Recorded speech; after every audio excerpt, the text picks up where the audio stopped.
밤마다 두세 번씩 잠에서 깨어나십니까? 아침에 일어날 때 무릎이 뻐근해서 계단 오르는 게 두렵습니까? 그리고 건강하려고 매일 요구르트를 드시는데 왜인지 몸이 영 개운하지 않으십니까? 오늘 그 이유를 말씀드리겠습니다. 요구르트는 참으로 훌륭한 식품입니다. 그런데요, 어떻게 드시느냐에 따라 몸에 미치는 효과가 완전히 달라집니다. 잘못된 방법으로 드시면 오히려 혈당을 올리고 뼈를 약하게 만들 수 있습니다. 오늘은 뼈와 근육, 수면, 그리고 뇌 건강까지 동시에 지키는 요구르트의 올바른 활용법을 의학적 근거와 함께 낱낱이 알려드리겠습니다. 후반부에는 요구르트 효과를 몇 배로 끌어올리는 조합 식재료도 소개해드립니다. 끝까지 함께 해주세요.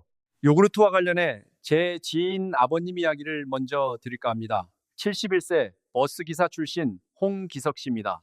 수원에서 오래 사셨는데 퇴직 후에도 참으로 활달하신 분이었습니다. 그런데 언제부터인가 밤에 두세 번씩 잠을 깨기 시작했고 낮에는 기운이 없어서 소파에만 누워 계시더라는 겁니다. 딸분이 걱정되어 이것저것 챙겨드렸는데 그중 하나가 과일 맛 요구르트였습니다. 건강에 좋다고 TV에서 보셨다며 매일 드셨다고 합니다. 그런데 아무리 드셔도 나아지는 게 없었습니다. 오히려 혈당 수치가 올라가서 담당 선생님께 주의를 들으셨습니다.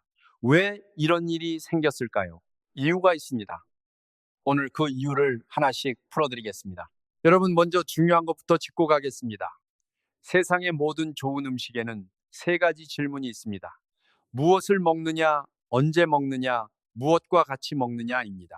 요구르트도 마찬가지입니다. 이 세 가지를 맞추면 요구르트 한 컵이 여러분의 뼈와 근육, 수면과 뇌를 동시에 지켜드립니다.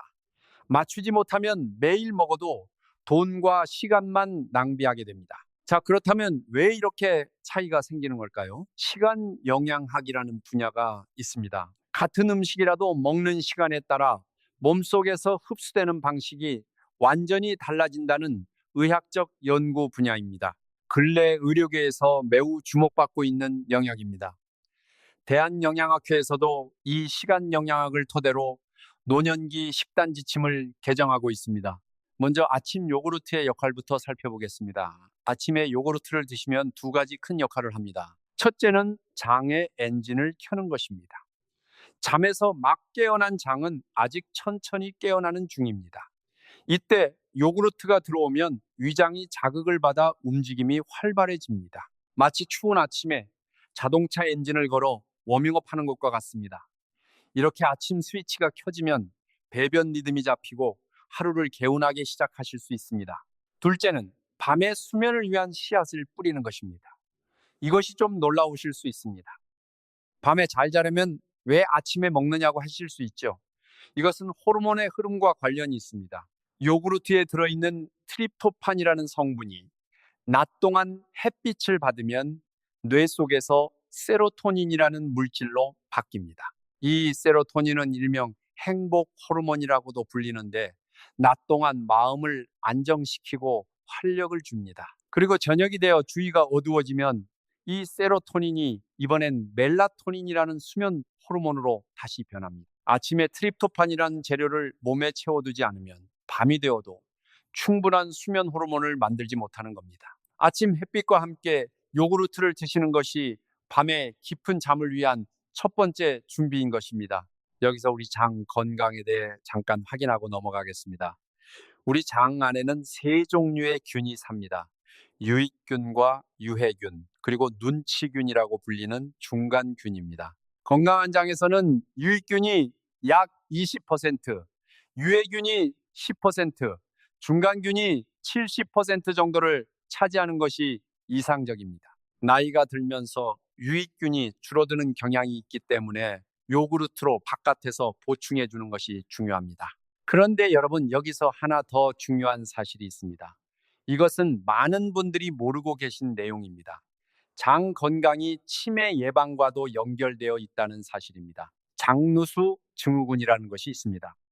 장벽이 약해지면 세균이나 독소가 혈액 속으로 새어 들어가고 이것이 뇌까지 영향을 미칩니다. 장과 뇌는 미주신경이라는 굵은 신경으로 이어져 있습니다.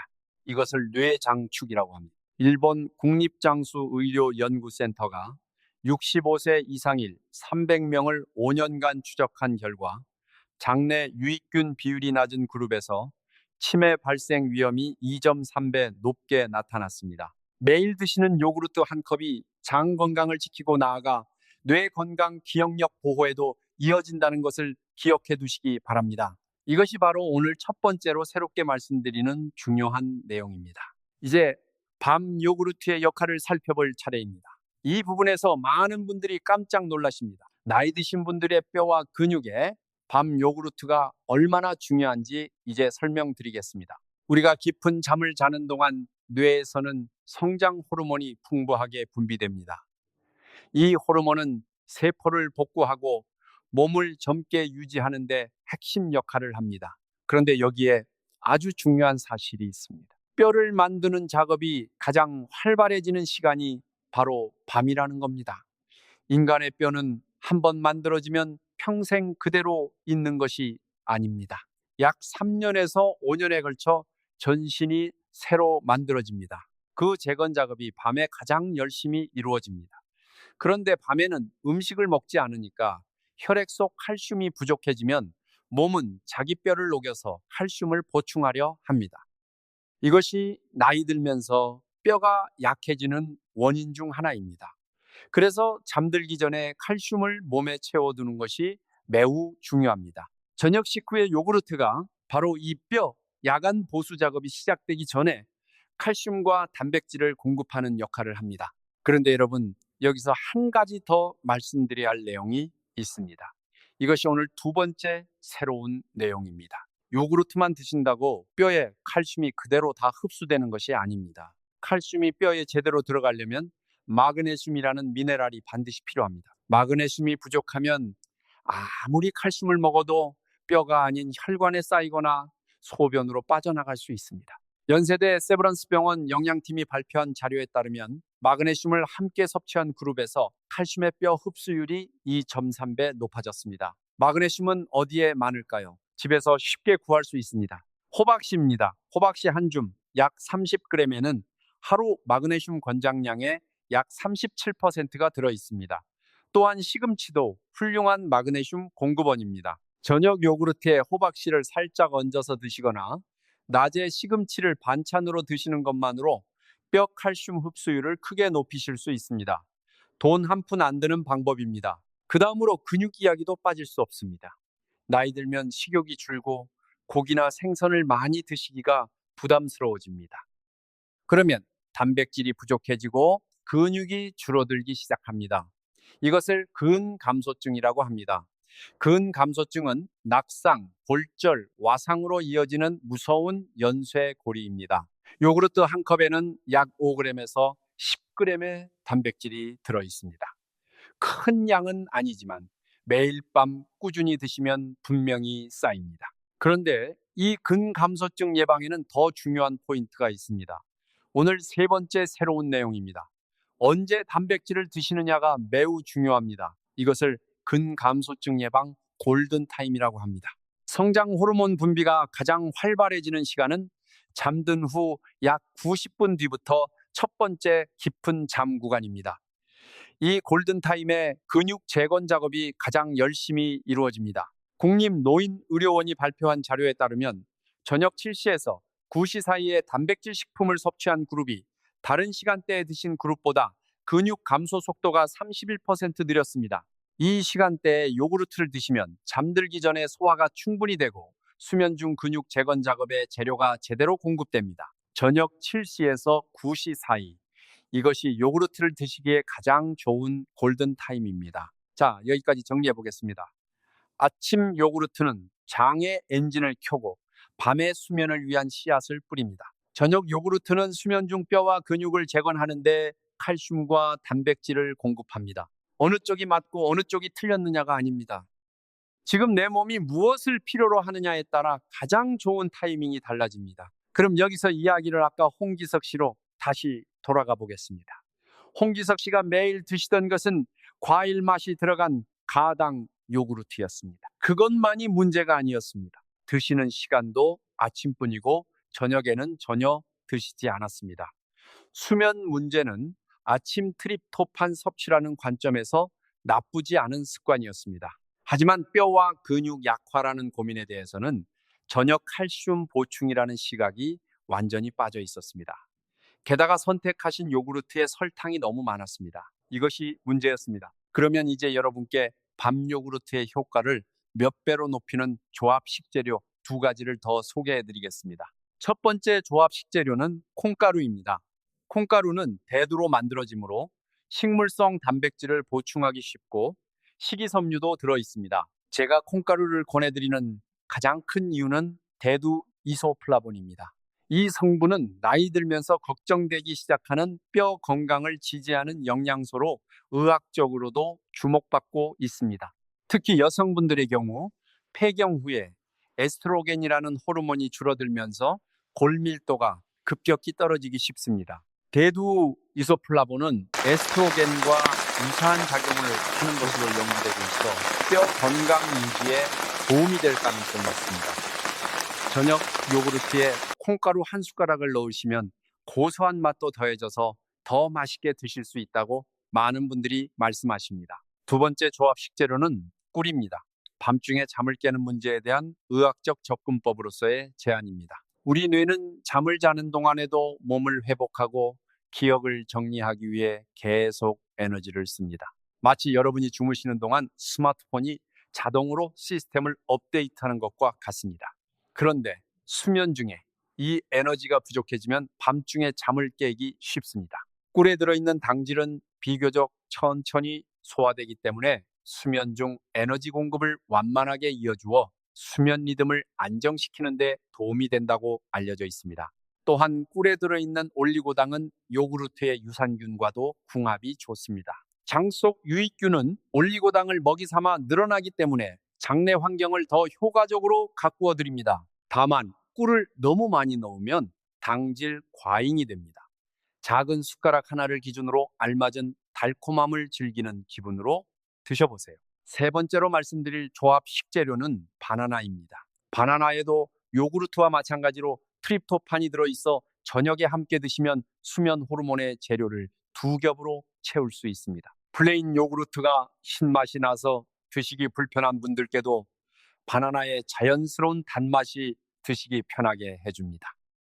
홍기석 씨는 이 이야기를 들으시고 그날 저녁부터 바로 실천하셨습니다. 저녁 7시 반에 플레인 요구르트에 콩가루와 꿀을 조금 넣어서 드셨습니다. 2주 후에 만났더니 이렇게 말씀하셨습니다. 밤에 한 번 깨긴 했는데 바로 다시 잠들었어요. 예전처럼 새벽 2, 3시에 완전히 깨서 뒤척이는 일이 없어졌습니다. 물론 이틀 만에 극적으로 달라지는 것은 아닙니다. 이런 작은 쌓임이 몸에 분명한 변화를 가져다 줍니다. 또 72세 퇴직 간호조무사 장말순 씨 이야기도 드릴게요. 부천에서 혼자 사시는데 오래 서서 일하셨던 탓에 무릎과 허리가 많이 좋지 않으셨습니다. 골밀도 검사에서도 주의 소견이 나오셨다고 합니다. 저는 장말순 씨께 저녁 플레인 요구르트에 호박씨를 한 줌 얹어서 드시도록 제안드렸습니다. 그리고 낮에 나가실 때 햇빛을 20분 정도 쬐시라고 했습니다. 3개월 후 검사에서 골밀도 수치에 개선 징조가 보이기 시작했습니다. 선생님, 별로 복잡한 게 없어서 좋았어요. 그 말씀이 기억납니다. 지금 요구르트를 고르실 때 세 가지 포인트를 기억해 두세요. 첫 번째는 원재료 표시입니다.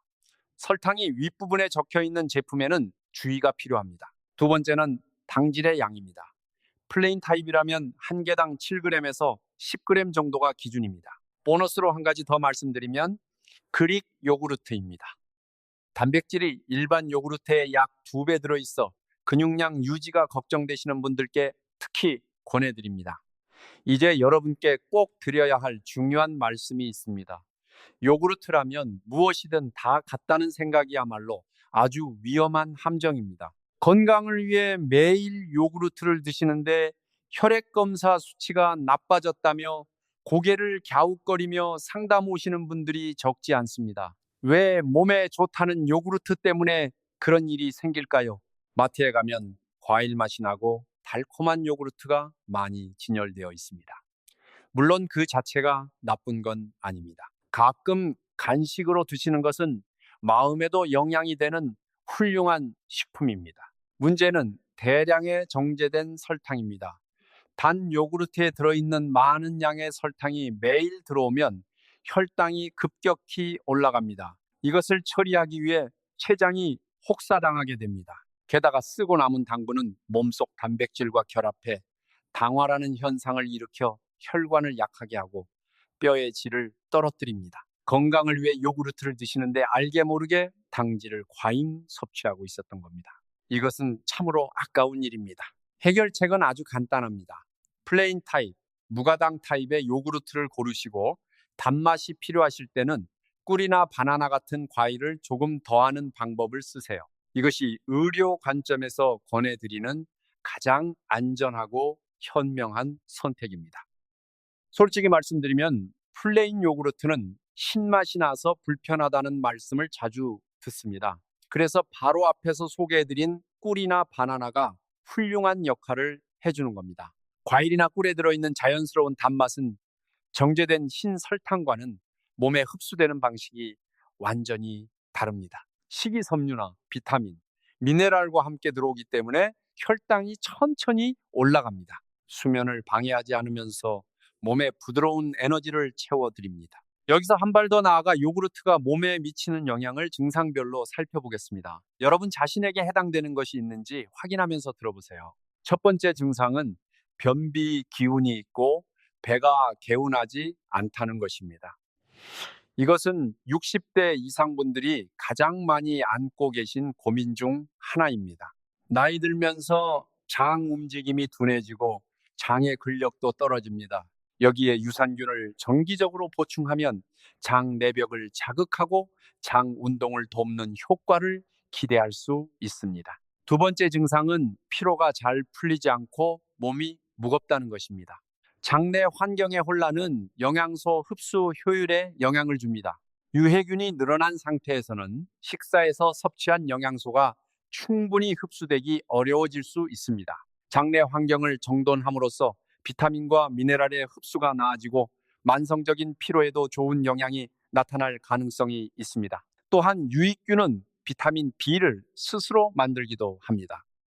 장은 단순한 소화기관이 아니라 비타민 공장이기도 합니다. 세 번째 증상은 기분이 가라앉거나 불안해지기 쉽다는 것입니다. 아까 말씀드린 뇌 장축 이야기와도 연결됩니다. 장의 상태가 뇌의 기분에 영향을 준다는 사실이 최근 연구에서 점점 더 분명해지고 있습니다. 요구르트로 장 환경을 정돈하는 것이 정신적인 안정으로 이어질 가능성도 연구되고 있습니다. 물론 정신적인 문제는 복합적인 요인이 있으므로 요구르트만으로 해결된다는 것은 아닙니다. 하지만 장에서 접근한다는 시각은 가져두실 만한 가치가 있습니다. 이 세 가지 중 하나라도 마음에 걸리시는 분이 계시다면 요구르트 습관을 다시 돌아보시는 것을 권해드립니다. 뼈 건강에 대한 오해도 짚어드리겠습니다. 칼슘만 먹으면 뼈가 강해진다는 것은 잘못된 생각입니다. 칼슘이 흡수되려면 비타민 D가 필요하고 비타민 D를 활성화하려면 적절한 운동과 햇빛이 필요합니다. 또한 콜라겐이라는 성분이 뼈의 토대를 만들며 그 콜라겐을 합성하려면 비타민 C도 필요합니다. 요구르트의 칼슘은 뼈를 지키는 중요한 한 조각입니다. 햇빛을 쬐고 적절히 움직이고 균형 잡힌 식사를 하면서 요구르트를 함께 드셨을 때 비로소 진정한 의미의 뼈 건강이 지켜집니다. 마지막으로 요구르트와 함께 의식해서 드셔야 할 것이 식이섬유입니다. 밥, 된장국, 버섯, 해조류, 나토 등 우리 전통 음식의 재료들을 곁들이시면 장 속 유익균이 더 잘 자랍니다. 우리 어르신들이 드시던 전통 밥상에 이미 답이 있었던 것입니다. 없었구나. 오늘 말씀드린 내용을 정리해 드리겠습니다. 기억해 두실 것은 두 가지 플러스 보너스 하나입니다. 첫째, 아침 요구르트는 장의 엔진을 켜고 밤의 수면을 위한 씨앗을 뿌립니다. 둘째, 저녁 7시에서 9시 사이 플레인 요구르트는 수면 중 뼈와 근육의 재건 작업을 뒷받침합니다. 보너스로 기억해 주세요. 콩가루와 꿀, 바나나를 더하면 효과가 훨씬 높아지고 마그네슘이 많은 호박씨나 시금치를 곁들이면 칼슘이 뼈에 흡수되는 힘이 커집니다. 그리고 잊지 마세요. 요구르트는 반드시 플레인, 무가당 타입으로 고르십시오. 단맛이 필요하면 꿀이나 과일로 자연스럽게 더하세요. 이것만으로도 요구르트는 여러분의 뼈와 근육, 수면과 뇌를 동시에 지키는 정말 믿음직한 식품으로 바뀝니다. 자, 마지막으로 여러분께 한 말씀 드리고 싶습니다. 아침이 맞느냐, 저녁이 맞느냐가 중요한 게 아닙니다. 지금 내 몸이 무엇을 필요로 하느냐입니다. 우리 몸은 기계가 아닙니다. 날에 따라 컨디션도 다르고 기분도 다릅니다. 매일 밤 반드시 먹어야 한다. 매일 아침 꼭 지켜야 한다며 자신을 엄하게 묶어두실 필요는 없습니다. 스트레스는 어떤 좋은 식품의 효과도 덮어버릴 만큼 강력한 적이 됩니다. 오늘 아침에 드셔볼까? 오늘 저녁엔 콩가루를 넣어볼까? 이런 작은 궁리의 쌓임이 앞으로의 건강으로 이어집니다. 자신의 몸과 대화하면서 무리 없이 즐기면서 계속하는 것이 무엇보다 소중합니다. 우리 세대는 자식 키우느라 정작 자신의 건강은 뒤로 미뤘습니다. 이제는 우리 차례입니다. 70대, 80대가 되어도 몸은 변해갈 힘을 가지고 있습니다. 하나하나의 작은 선택이 여러분의 내일을 분명히 바꾸어 갑니다. 여러분은 요구르트에 무엇을 섞어 드십니까? 콩가루입니까? 바나나입니까? 아니면 여러분만의 맛있는 방법이 있습니까? 댓글로 꼭 알려주세요. 같은 고민을 가진 분들께 큰 힘이 됩니다. 함께 지혜를 나눠요. 오늘 영상이 도움이 되셨다면 좋아요와 구독으로 응원해 주세요. 우리 함께 건강해진다는 마음으로 더 많은 분들께 이 정보가 닿을 수 있도록 도와주세요. 건강이 최고입니다. 잊지 마세요.